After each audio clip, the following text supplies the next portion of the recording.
How's it going, y'all? This is McFrostyBoy, and if you and your squad mates have ever wondered, how do we work better together as a team, then I've got just the thing for you. Once you've finished watching this video, you'll be able to recognize the signs that your squad is attempting a particular maneuver and know what is the best thing you can do next. These tactics work best in squads that are in communication, but they totally work when solo queuing also, and in fact, some of the examples actually occurred while I was solo queuing. We'll go through each tactic one at a time, starting with simple maneuvers that can be understood by beginners and upping the complexity as we proceed. By the way, I'm totally making up the names for these things, and there may be actual official names that real-life fire teams use to describe these patterns, so correct me if I'm wrong. Alright, let's get started.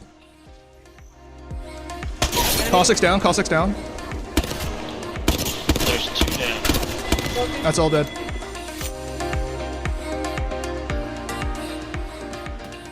We're going to start with one of the most basic team maneuvers, which is establishing Crossfire. If you're sitting there thinking, what, that's stupid, I know what Crossfire is, then I just want to remind you that there's a difference between understanding the idea and actually being able to consistently create the situation. So just think of it as a friendly reminder to keep an eye out for opportunities in your game. This example starts with our squad getting chased by a super thirsty team from Fragment after an unfavorable start to the engagement. We've managed to kite them out into the open on the tracks, and now we're going to use our high ground and superior cover to turn this one around. We get started first with their lifeline, dealing 76 damage to them just before Ilya drops a black hole, forcing her to back up off the cover, making it easier for us to push. I see Ilya drop down in front of me, and just from personal experience, I know he's trying to follow up on the lifeline damage I just called out. This is where we first employed the Crossfire maneuver I mentioned. He swings to the right of the cover and I go to the left, making it so that our lines of fire cross. This leaves Lifeline with nowhere to go, and we're able to secure a critical knock, denying this squad the benefit of Lifeline revives. As we move on to deal with the enemy horizon that is attempting to support Lifeline, you can see how Ilya holds his angle, and I move to the left where I get free, uncontested shots on the horizon. When Ilya goes down, I quickly gauge the distance and decide to dome revive. Even though Pathfinder grapples to close the distance, actually contesting the bubble is a tall order, with what's about to be 3 people firing at him. I screw up the crosshair placement when I try to pre-fire the Pathfinder as he re-enters the bubble, and this fight winds up being a lot closer than it ought to have been, but Lifty comes through, landing the last few shots needed to put this unusually kill-thirsty squad in their place. Just in case you were doing something else, the tactic you can employ is establishing Crossfire, and it actually works because it stops the enemy from being able to use their cover, and because quite surprisingly, people can only shoot in one direction at once. You'll often find yourself reaching for this tactic when you're already close to a squad that you're in the process of punishing.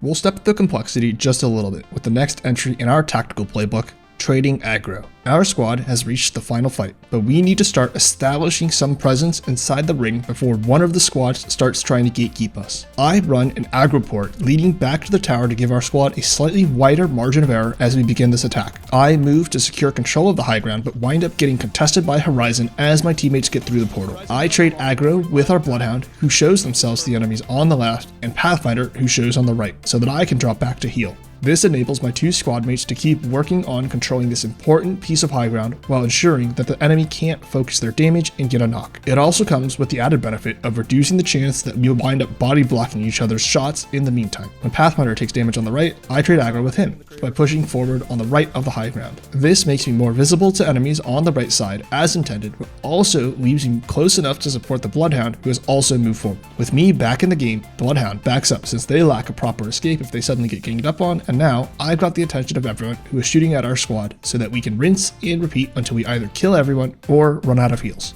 Seeing our Bloodhound run away, I make an educated guess of where I think an enemy might climb up from, and I'm able to land a super cheesy premium on the Bloodhound before using the extremely fair and well-balanced hipfire from the Hemlock to finish off Horizon. Yes, we won this game. No, I'm not going to waste your time with footage that has no useful examples of team play. You're welcome. So to recap this example, the key tactic you saw our team employ was the idea of trading aggro by switching who was visible to the enemy at a given time so that one of our squad mates could heal or get back into a better piece of cover. At a certain level, players with decent awareness start doing this whenever they see their teammates need to heal, but you can encourage your teammates to do this by asking them to cover your heal or telling them to heal while you cover them. Generally, you'll see this tactic used when you're trying to control space and deflect enemy attacks.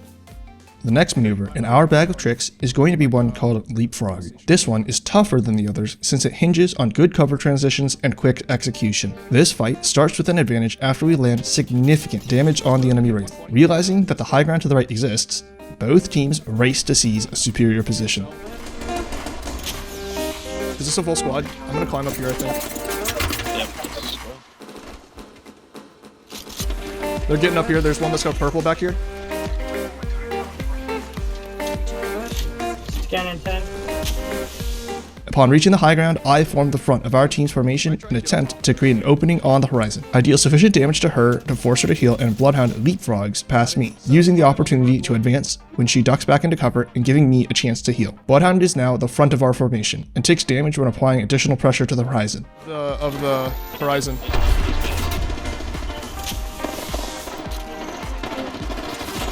Up top. I leapfrog past them this time to take over the advance on the horizon, and in the meantime Pathfinder begins to grapple past both of us, which will lead to a timing where he reaches a position past me as I finish my damage exchange with the horizon. This gives me and Bloodhound a chance to heal, and I am able to move ahead of our Pathfinder and actually pass the rest of the enemy squad. Nice.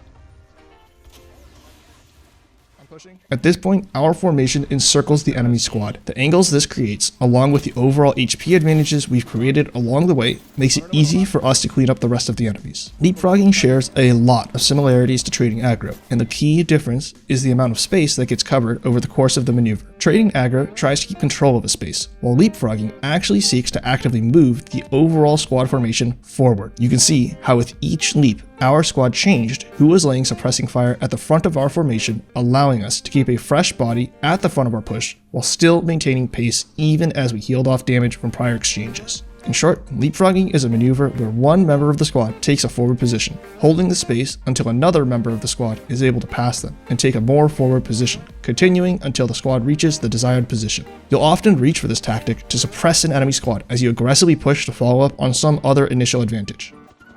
This last maneuver I refer to as probe and push, which is made up of two parts. You'll never guess what they are. Much to everyone's surprise, the first part is probing, which is when a character, ideally Wraith, or less ideally another character with an escape, intentionally moves forward to scout and determine whether or not a position is safe. You'll see here how I act as the probe to see how aggressive our squad can be when following up on the Wraith after registering a solid 91 points of damage, even though the rest of the enemy squad is in a difficult high ground position. Although I'm positioning aggressively on behalf of our squad, you'll notice that I'm still being very careful with my pathing so that I wind up in cover from where I believe the enemies are. In the meantime, my teammates are doing their best to occupy the enemy's attention and provide me with covering fire. If at any point I take excessive damage or evaluate the position I'm in to be unsafe, I will void walk and use another tactic we've already covered by trading aggro to at least ensure that we don't lose any space for testing the waters. When my teammates execute the second part of the maneuver, the push, they're able to follow my pathing and arrive in the cover that I verified to be sufficiently safe. After they arrive, we knock the Wraith, and I begin to repeat the maneuver by probing how much closer we can get to the enemy, trying to get into an uncomfortable range for the enemy scout. Again, you can see how careful I am with my pathing. I want to emphasize that for this maneuver to be successful, the probe cannot die. If the probe dies, it's very likely that they died because they are in an unsafe position and cannot be reached safely to be revived. This is why generally the probe should be Wraith, since she is the character that most consistently and reliably is able to retreat from an unsafe piece of cover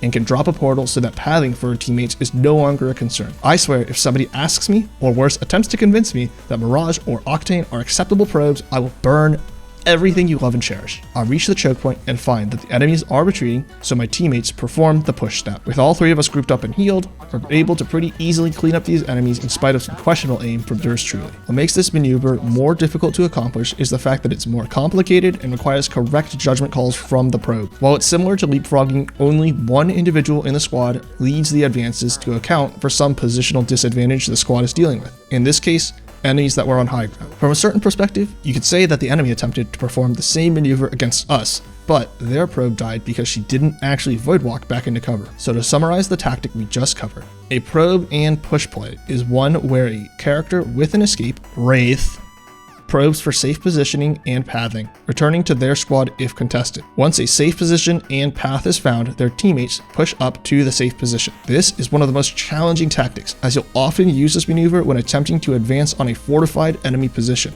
Well, that's all I've got for you today. The tactics presented here are successful patterns I've observed that help squads win fights, and incorporating them into your gameplay will help your squad perform more effectively together. Gentle reminder to tap the like button if you enjoyed the content. Thanks for watching, and as always, stay frosty, my friends. Good luck, have fun, and I look forward to seeing you in the next video. Just like fed to us. Okay then. What is that?